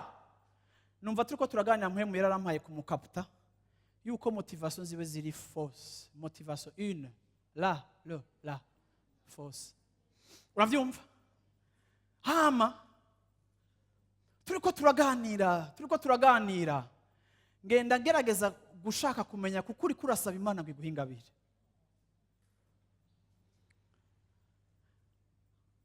Uko twevolua nza gushika ahantu ndamufasha gutahura kandi nawe akavyumva yuko impamvu yo kurondera don ya guérison nuko ashaka efficacité yo gukora ibitangaza hama cike rurangiranwa kuko abantu bose bashaka ibitangaza, ariko ofonza kumva ko umutima wiwe nta mutwaro nta n'urukundo na rumwe afise kubijanye n'ubwami bw'Imana. Rero hari igihe usanga uri kurasengera ngo Imana igukuze mu kintu, ariko karakteri yawe ntitugaragariza umutwaro ufitiye ico kintu uri kurasengera. Kubera rimwe na rimwe isengesho ryawe riri orienté canke riri motivé na ntuzenya na motivation zawe zo kuba quelqu'un. Bantu b'Imana nasanze mu bwami bw'Imana siho hantu tuza kubera ba quelqu'un canke ba quelqu'une. Nukuri hari umuntu ashobora kuja muri domaine akaja mu migambwe, hari umuntu ashobora kugenda akaja mu kindi kintu ashaka kuba rurangiranwa, ariko ngira ndaguhebuze nimba uri umwana w'Imana wakijijwe wakebwe mu mutima wawe ukaba wapartena ku bwami bw'Imana, biragoye yuko ubaho urondera popularité, kuko kuba populaire si objectif, ni objectif païenne. Ariko kandi iri umuntu w'ubwami bw'Imana urondera ko umwami wawe aba populaire. Iyo uri kuriyemvesisa mu kintu kiri opposé y'iyo objectif y'ubwami, ngira ndaguhe prophétie tu vas échouer. Sinzi ryari ariko uri ku nzira yo kunanirwa. Vuga uti caractère.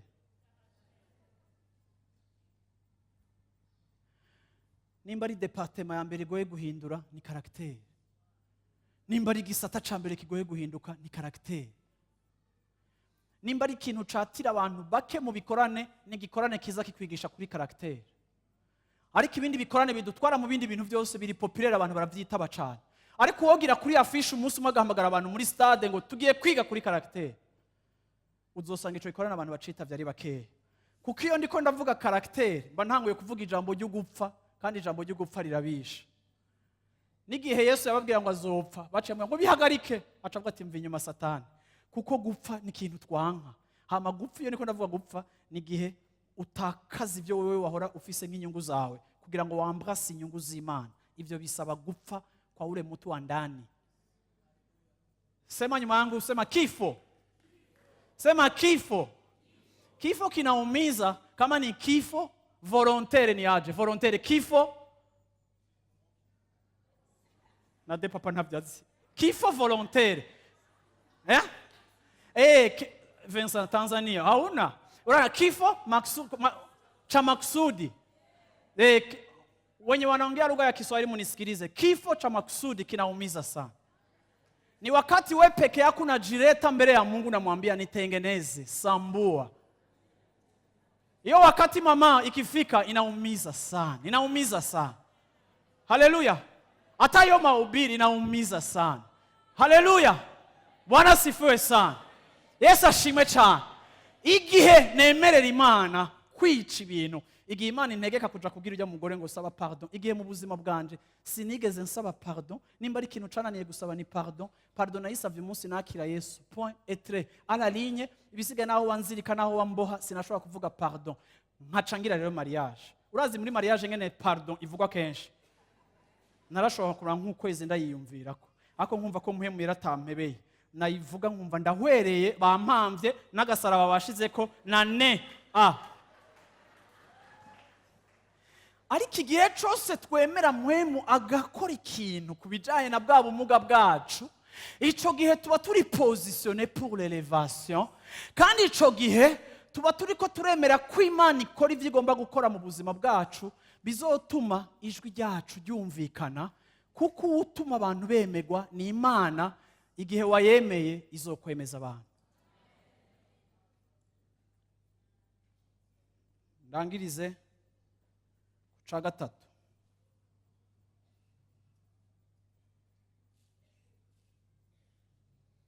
Bwira umucamanza uti connexion.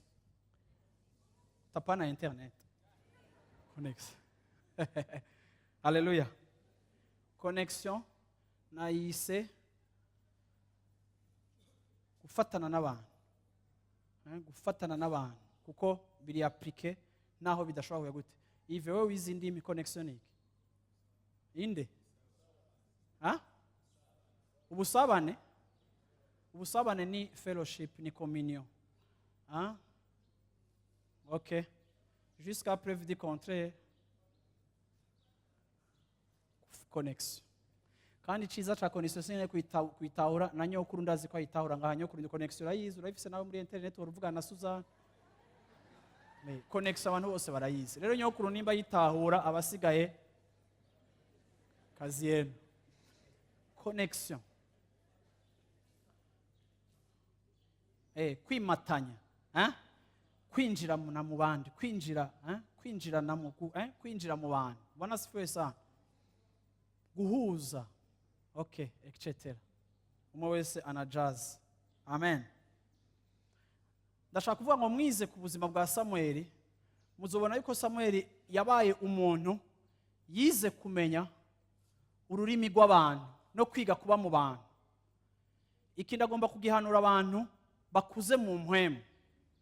Rimwe na rimwe abantu bakuze mu mpwemu birabagora kwinjira mu bantu cyangwa gukonekita n'abantu kuko batazi gutahura ururimi rwabo bariko barakonekita nabo bagezemwo. Samuel yarazi kuvugana n'abami, Samuel yarazi kuvugana n'abantu bato, Samuel yarazi kwinteractinga n'abantu bose. Samuel yamenye no kubana n'umukozi w'Imana ameze nk'uwaguye, akamurespekta, akamwumvira, kandi Imana yamukuye ku kuboko. Samuel yashoboye kumenya kubaha umwami Imana yamaze gutabura ubwami bwiyo, akamuha respect. Sinibaza ko Samuel yari umunyamubiri, ariko kandi ndabona Samuel kimwe mu bintu byatumye abantu bashobora kumukurikira bakamuha icizere bakamukurikira nuko yashoboye kumenya kuvugana nabo no kubana nabo.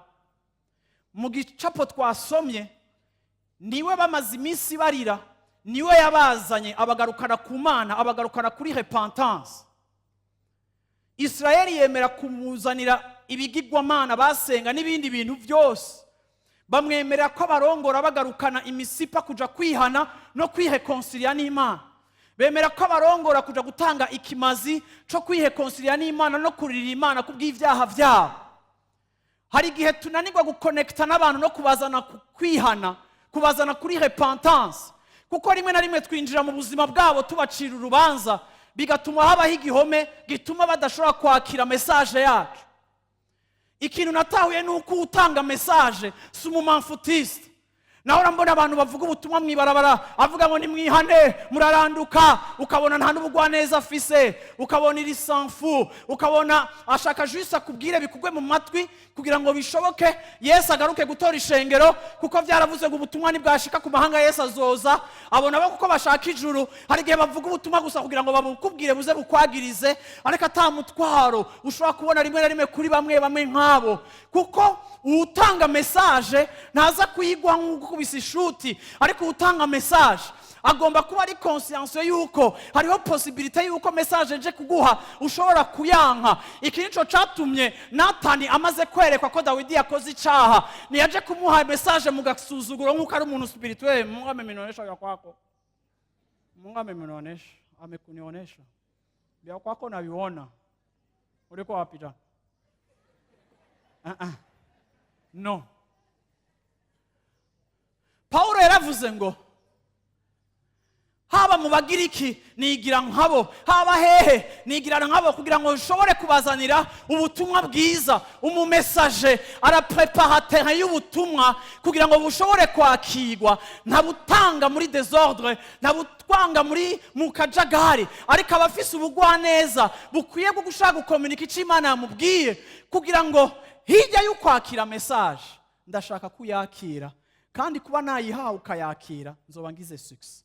Ariko kuyihabwa ntuyakire, hari ikintu kizoba gihajije kinsubiza kuguja kugusengera. Samuel yamenye ururimi rw'abantu, yamenye langage yabo, yamenye ibyo batahura, yamenye uko agomba kubavugisha, yamenye kugabanuka. muntu uri ngaha w'impwemu, ngira ndakubwire ngo nturi w'impwemu kurusha Yesu. Yavuye mu ijuru, yambura icubahiro ciwe, aza avyagwa n'umugore uwo yaremye, yemera kuvyagwa nawe, amanuka ku rugezo rwacu kugira ngo ashobore kudukomunika message. Kandi ntiyanayiduhaye gusa, yarungitse n'intumwa, yarungitse n'abavugishwa b'imbere baje nk'integuza, ba Yohani baje nk'integuza. Yesu yari yasuye yuko ibikenewe byose vyakozwe kugira ngo message yiwe izishike kuri terre iri favorable. Nimba Yesu yakoze ibishoboka byose kugira ngo dukomunike, natwega bari impwemu, ab'impwemu tugomba dusabwa sagesse nyinshi kugira ngo dushobore gukomunika ivy'Imana ikiraduha. Yesu ashimwe cyane. Yesu ashimwe cyane. Kandi ico nico gituma n'imitima y'abantu Imana ishobora kuyiduha tukabarongora, kuko batubona mu bugwaneza.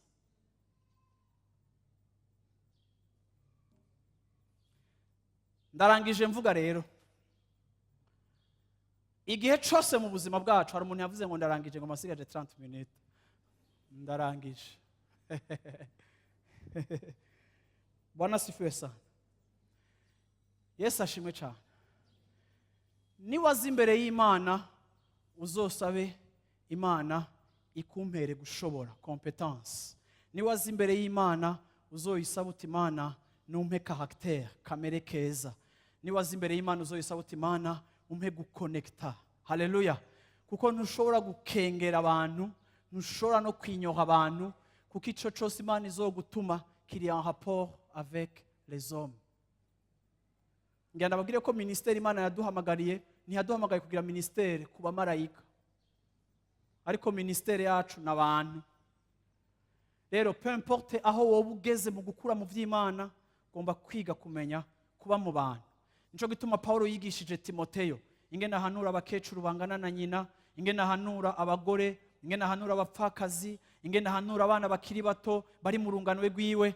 Yari un jeune pasteur, ariko yigishijwe ingene yinteractinga n'abantu bose. Peu importe onction ufise, peu importe amavuta Imana yagusize, peu importe office yawe pastoral ufise autorité ku bantu Imana yaguhaye nk'aburongoye, abangana na nyoko uzobavugishe nka mama wawe. Amavuta ntakwexonera, amavuta ntagupriva umubano n'abantu n'ibisabwa kugira ngo bane neza n'abantu. Narabonye abantu benshi kubera amavuta y'Imana bacika nk'aba extraterrestre. Haleluya. Amen. Yesu ashimwe cyane. Peu importe amavuta yawe ukwangana, ugomba kwiga kumanuka ukavugisha n'impumyi. Na Yesu yaramanutse araha umwanya impumyi bariko barazivya, arayiyokupa, arayakorda audience. Ntiyari yanditswe muri programme ko baza guhura, aravuga ngo nimumunzanire. Haleluya. Yesu ashimwe cyane. Arakosora protokole yibaza ibindi, yari kikora protokole y'isi imucecekesha ngo hora we ntona yuko utamaze n'imisi utibrosa, wamuhagaze ngano ngo rukoti rwawe hora uranuka, uravyumva hora ararenganya. Nyakubahwa yancavuga ati sindengana mumumpamagarije. Bwira uwo muntu muco ati abantu mura nkunda kugira ngo jengo pastor, ngo jengo abantu, reka ndabivuge wo femine ko bikunda kuvuga abakobwa, ngo jengo abantu, jengo abantu vrema, ngo jengo nirinda abantu, ngo abantu ni babi, ngo abantu ukibagira wowe uri iki, uri icuma, uri umusumari, nawe uri umuntu nk'aba bandi nyene. Kandi nimba Yesu atakengereye abantu akamanuka akaza kubaraba, uzokengera gute ico Yesu atakengereye? Ugororose kugeza hehe ku buryo udashobora kumanuka ku rugezo abo umwana w'Imana yaje akazira. Who are you? Gira umuco uti abantu. Yesu ashimwe cyane. Yesu ashimwe cyane. Yesu ashimwe cyane.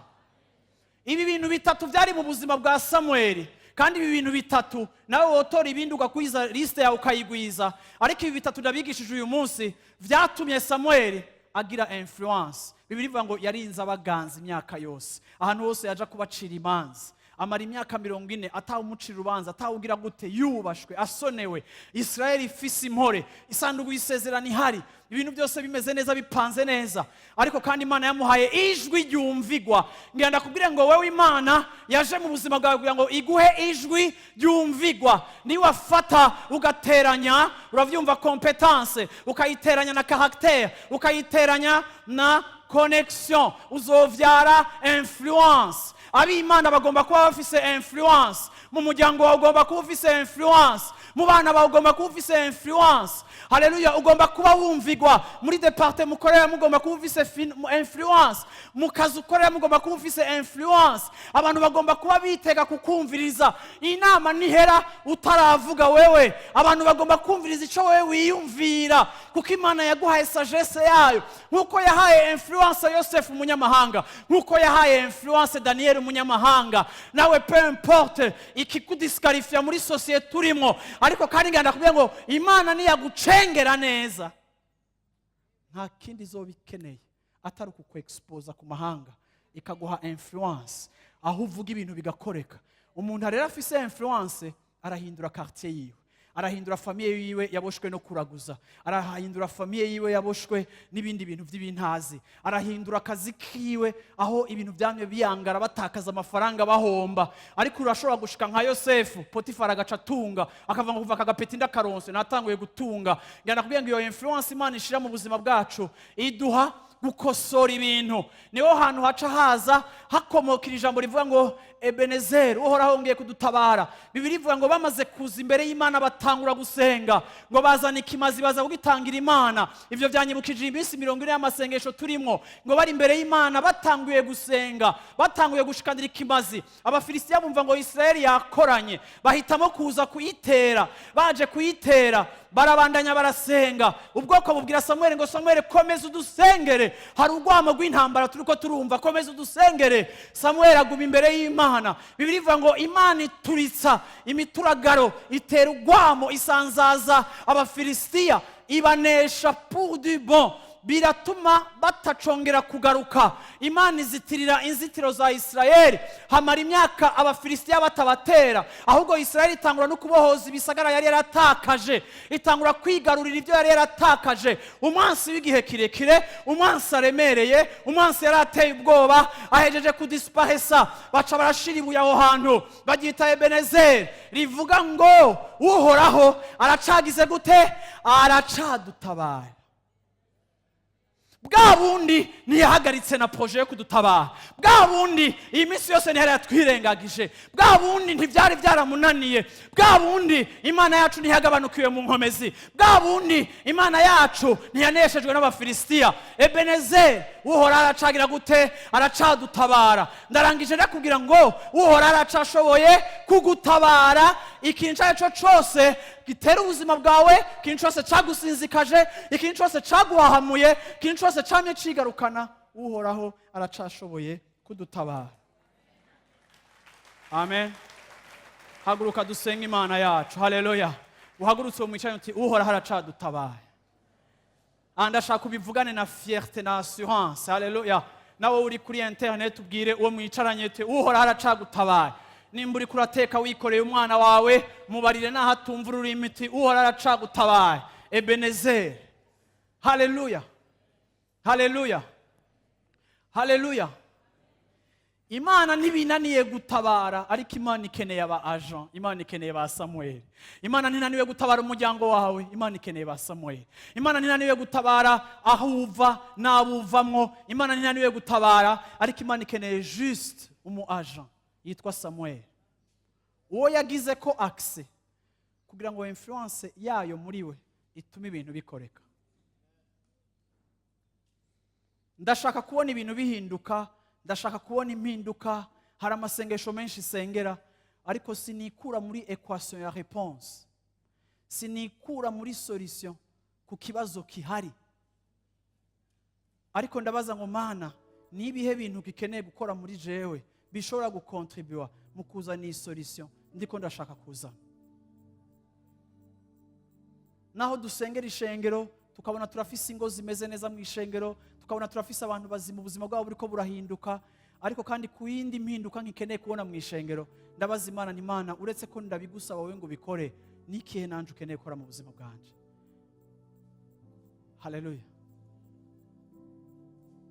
Ibyo bikagarukana ubuzima bwacu igihe cyose gutakaza.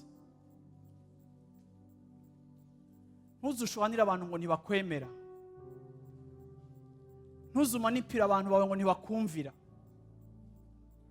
Iyo utanguye kwibutsa abantu autorité yawe, hari igihe nawe wewe uba uri defiant. Uretse ko nabo bashobora kuba ari abarebere, kuko birashoboka. Haleluya. Yesu ashimwe cyane.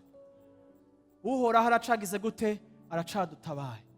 Nk'uko bashinzira ibuye nk'icibutso babonye gutabagwa kw'Imana, nawe ngenda kubwire ngo ubwansi nico mwagwanye igihe kirekire, nawe uzoshiraho icibutso cyo kwibuka umunsi Imana yakurangirije iyo ntambara. Ashobora kuba ari ingwara, ashobora kuba ari ibintu bijanye na profession yawe, ashobora kuba ari ibintu bijanye n'uruvyaro rwawe. Ariko ngenda kubwire ngo ndanezere muri kino gitondo kubona yuko hari umuntu Imana yaciyemo agacika igikoresho cyo kuzana ubwami bw'Imana muri ico gihe muri Israeli. Abantu baheba ibigirwamana, igihugu kigira umutekano, ekonomi y'igihugu irazamuka. Umuntu w'Imana yafekta igihugu ku bintu byose. Aha mwese muraba agent potentiel, mushobora kuba recruté mu bwami bw'Imana kandi mwabaye recruté abakijijwe. Ndagomba kukubwira ngo ahantu hose uri uheruka kuronka akazi gashasha, uheruka kwinjira muri entreprise, warahasanze ibibazo. Abo hasanze bafise experience bakora kugira ngo shanga ibintu byo ngo byarayangaye bivuga ngo sinzi ko ari n'amezi dusigaje ngo we nawe uronse akazi ngo ntituze ngo yabigira bipfe. Ariko bihora bigushikira kwibaza yuko woshaka kuba uri solution yo entreprise. Mbega muri considera muribona nk'abafeza partie nyisho, muribona nk'abantu Imana yahaye autorité ku buryo dushobora kuaplika vérité na volonté bw'Imana bw'Imana ahantu hamwe turi, ibintu bigahinduka grâce à nous. Bantu b'Imana, aba bantu ba Samuel bari abantu muhemu yeragendera abavisita temporairement akadisparaître, ariko ntibaretse gukoreshwa ibintu bikomeye bihambaye. A plus forte raison mwebwe mufise muhemu yera muri mwebwe, yagereye muri mwebwe, ibintu bishobora guhinduka muri famille zanyu ntimushobora kwevariwa, ntimushobora no kwimagina ingene biri grandiose.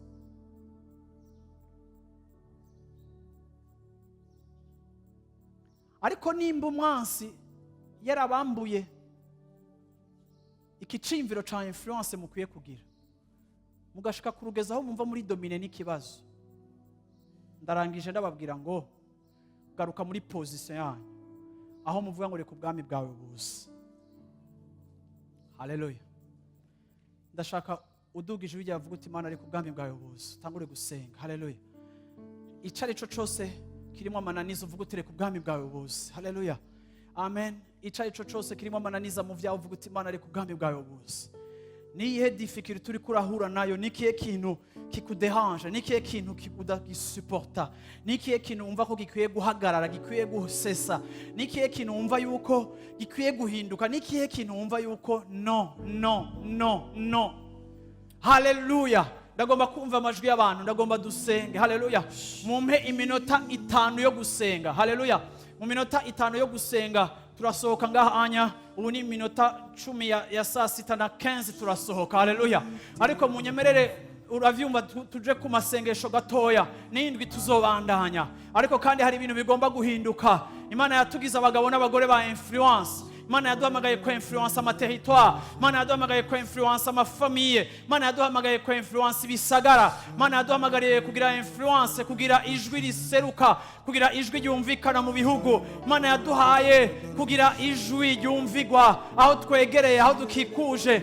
Iyo niyo mission, iyo niyo point ya gatanu ya mission ya Life Center, aho dusohoka tukaja guhindura ibintu. Imana ituzana mu ikambi hano mu rushengero kugira ngo tuhakirire ibikenewe byose. Imana nizo guha competence. Urakeneye competence mu kazi kawe, nta efficacy tufise, birumvikana ko bagomba kukwirukana kubera ama resultat bakwiteze ko, ama objectif akazi kaguhaye nturi kurayashikako, nico gituma uri menace. Ariko n'Imana ikarifya abo yahamagaye, n'Imana iduha competence, Imana yo guha competence, abakeneye competence muri kino gitondo, muri domaine yayo yose, haba mu bikorwa, waba uri umukontable, waba umumédecin, waba umujuriste, waba mutoza kori, waba umudandaji, uriwe wese, waba umwigisha w'amashuri, waba umunyeshuri, urakeneye competence. Nitanga competence, nitanga competence, nitanga ubushobozi, nitanga abilité. Ivyo ni ibiduha, niyaguhaye akazi itaza amadefi wagomba guhura nayo, ariko nivyo naho biri tekinike bimwe arashobora kubiguha, arashobora kugurura ivyiyumviro vyawe, arashobora kugurura umutima wawe. Ni ya Mana nyene ikora kuri caractère zacu, ingene tumeze indani, ivyo abantu batazi, aho tuboshwe, aho twaboze, aho twononekaye, aho dufise umururazi, aho dufise imbuto mbi y'umwansi, ahakenewe kubomoka muri caractère yanje. O Mana, ngwino ubomore, ngwino usambure, reka ijambo ryawe rize, kuko ryo rirasambura, rikubaka bishasha. Rishobora kuza hari néant rikahashira ibintu, rishobora kuza hagaragara rikahashira ibintu. Reka ijambo ryawe ribikore, reka ijambo ryawe rinkore, reka ijambo ryawe rinkore. Sinkeneye guparesa, sinkeneye kuboneka uku canke kurya, ariko Mana, reka igikorwa cawe c'indani, reka œuvre yawe à l'intérieur de l'homme de Dieu, à l'intérieur de la femme de Dieu, à l'intérieur de la fille de Dieu. Ndavuze Mana ngo reka ukore papa,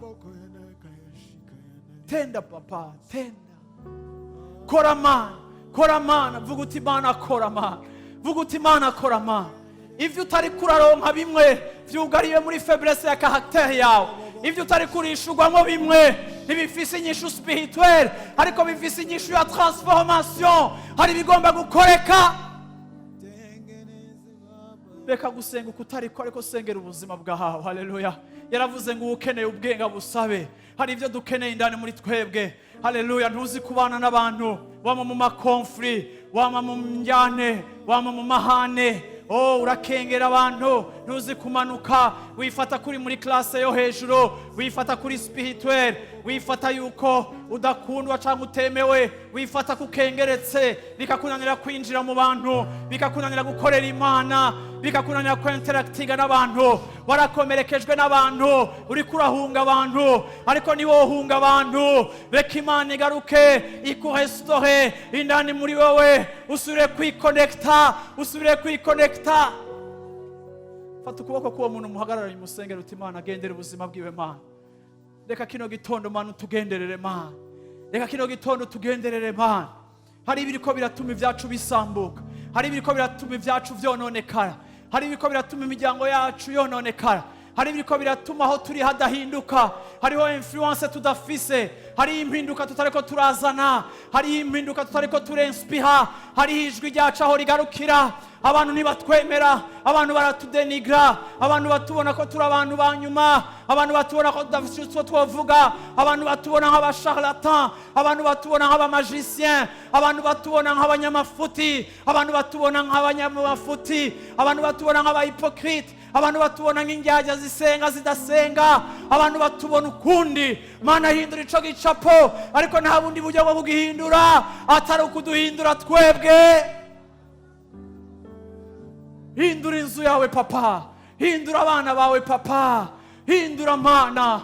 Kuri uwo mwambiro hagati yacu, kuri uwo muvinyu waboreje ishengero, kuri uwo muvinyu w'abadayimoni winjiye mu mashengero. Abantu baraboregwa, abantu bitiranya Imana n'ibitari Imana, abantu bifatanya n'ibisa n'Imana atari Imana. Kuri uwo mwambiro mu ishengero, kura uko kuboregwa mu ishengero, kura uko kuzazanirwa, kuri iyo confusion, kuri ico gitero, ico gitero kiri majeur sur ton église. Ndavuze ngo Mana ya église, Mana y'ishengero, Mana y'ishengero, Mana y'ishengero.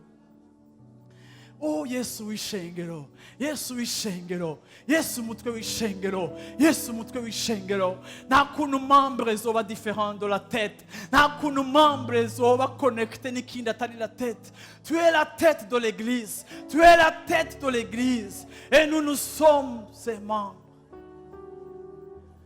Oh, kiza ibihimba bigwaye vyacu mana, kiza ibihimba vyo muri twebwe bigwaye mana, kiza ibihimba bigwaye mana, kiza ibihimba bitihana, kiza ibihimba bitikosora, kiza ibihimba vyijustifia mu makosa, kiza ibihimba bitabohotse, kiza ibihimba biri mu bujyajya, kiza ibihimba biri mu kubora kwa ndani ariko bikaparesa neza. Kiza papa, kiza papa, kiza papa, kiza papa, kiza papa, kiza ishengero ryawe papa, kiza ishengero ryawe. Waravuze ngo uzoza kuritora, waravuze ngo uzoza kuritora, waravuze ngo urarihaye mpwemu yera kugira ngo aritegure, arikure kudusembwa, arikure ku bucafu, arikure ko amaride, urikure ko amarabaga, urikure ko ubuhoma.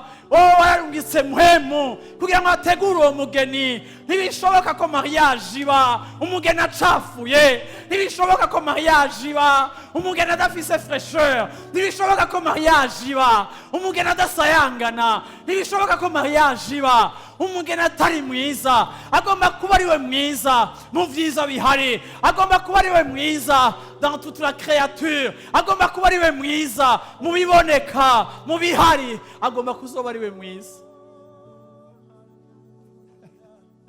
agomba kuba ari mwiza, agomba kuba ari mwiza, agomba kuba ari mwiza, agomba kuba ari mwiza, agomba kuba ari mwiza, agomba kuba ari mwiza. Sengera umuntu muhagarare uti Mana ubwiza bwawe Mana, muhamagarira ubwiza bw'Imana hejuru yiwe. Mana naco bitwaye ukwasa, naco bitwaye ukomerewe, naco bitwaye ahageze, naco bitwaye ubumuga bwiwe. Oh, singomba kuraba intege nke z'umugeni, ariko ngomba kuraba ku bushobozi bwa mpwemu.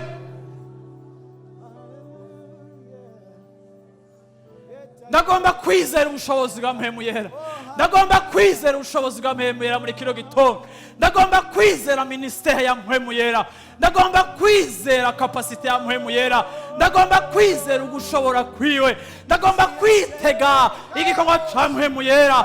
Waonya suko ejo azoba ari mwiza, wacumbagira ejo azoba atambuka, uwo yagoramye ejo azoba agororotse, uwo yononekaye ejo azoba asayangana, uwo yamaze kunuka ejo azokwambika umubiri mushasha. Shiketelebo sheteleko tiyeleblo shendeleko hendeleko tiyeleblo sheteleko limblo shendeleko teleblo seteleko landala kateleblo sheteleko tiyeleblo landeleko tiyeleblo sheteleko landeleko tiyeleblo sheteleko landeleko tiyelebo. Hari ubwiza, hari ugusayangana, hari ubwiza, hari ugusayangana, hari umutamana, hari ugusayangana, hari ukwambikwa, hari ugusayangana, hari ukwambukwa, hari ugusayangana, hari ukwambugwa impuzu ya mbere, hari kwambikwa impuzu ya kabiri, hari kwambugwa impuzu ya mbere, hari kwambikwa impuzu ya kabiri. Oh, hari uruta Ana ariko arambura Samuel amwambika nshasha, hari uruta Ana ariko arambura ishengero ajyambika impuzu nshasha, hari urengeye Ana yambuye Samuel akamwambika, hari uruta Ana yambura ishengero, uwo ni mpwemu atwambura impuzu ya kera icafuye akatwambika nshasha, akatwambika nshasha, akatwambika nshasha.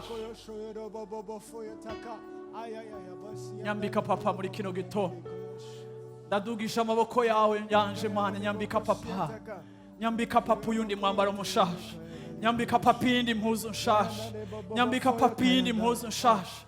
Iyi nambaye ndamaze igihe kinini ndayambaye, iyi ndambaye Mana yo mwijuru amaze igihe, iyi nambaye Mana narayibiriye mu icuya, iyi nambaye Mana narayikoreyemo akazi, iyi nambaye Mana yarafatanye n'umubiri wanje, iyi nambaye Mana ifise ibimenyetso vyaho naciye, ariko Mana nyambika iyindi, Mana nyambika iyindi, nyambika, nyambika, ambika ishengero ryawe, ambika abana bawe, ambika abahungu bawe, ambika ingo ziri hano hantu ziremerewe, ambika abanyeshuri bari hano hantu bagiye gukora ama examen, ambika abakozi bari hano hantu bariko baragwana n'intambara z'akazi, ambika bariko baragwana n'ikigatanya c'ubukene muri kino gihugu, bambike Mana aba agent b'igihugu bariko baragwana n'ubukene, bariko baragerageza gutora ama solution, bambike Mana abariko bararondera clientele, abantu bakenye Mana, bambike Mana, bambike Mana, bambike Mana, ambika imiryango Mana iri mu gakengegwe k'inzara no kwambara ubusa imbere y'abana, ambika imiryango Mana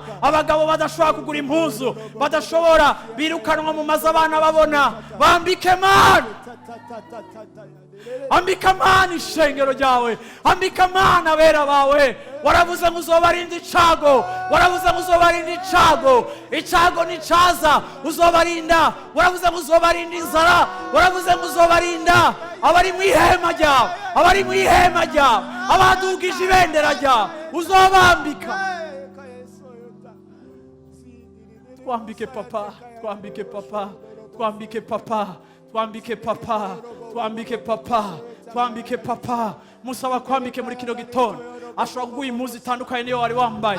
Haleluya, nizere kudasamaye, nizere kutari kurandindira ngo mpeze gusa, nizere yuko nizere ko nawe wumva ubukene bwawe ukaza kuri ayo mazi akumara inyota, atumara inyota, aratwambika, aratwambika impuzu nshasha niyoberana, ntashirikiraka kuyakera, ntashirikiraka kuyakera, atwambika nshasha, atwambika nshasha.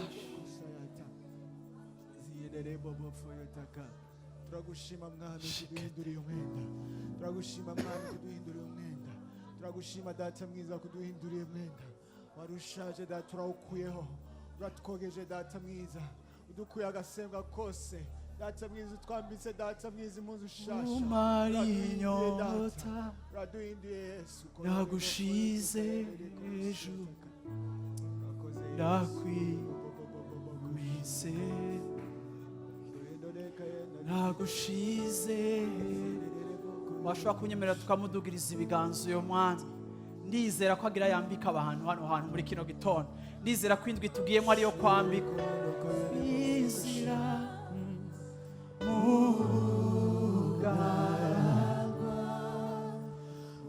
ugaragwa ushize umara inyota, kuko we ucizira mu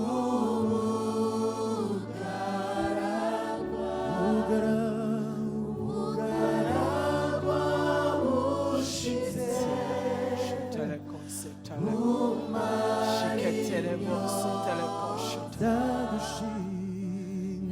ndagushize hejuru, ndakwimitse, ndagushize hejuru, ndakwimitse. Amajwi yacu, kuko wowe ucira inzira, kuko wowe ucira inzira mu bugaragwa, Yesu, ubugaragwa bushitse, umara inyota, kuko ucira inzira, kuko we ucira inzira mu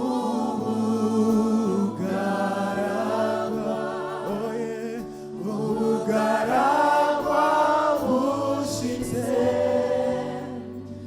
umara inyota, ndagushize, ndagushize hejuru,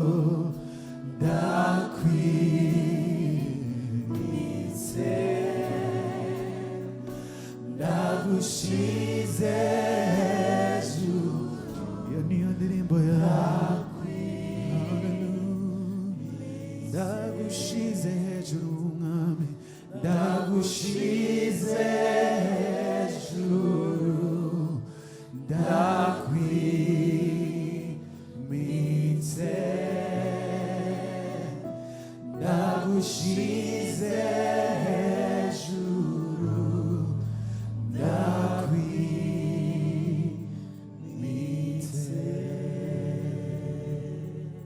ndashaka kuvuga ngo nimba umaze igihe wambaye umwambaro w'indwara, uhoraho arakwambuye uwo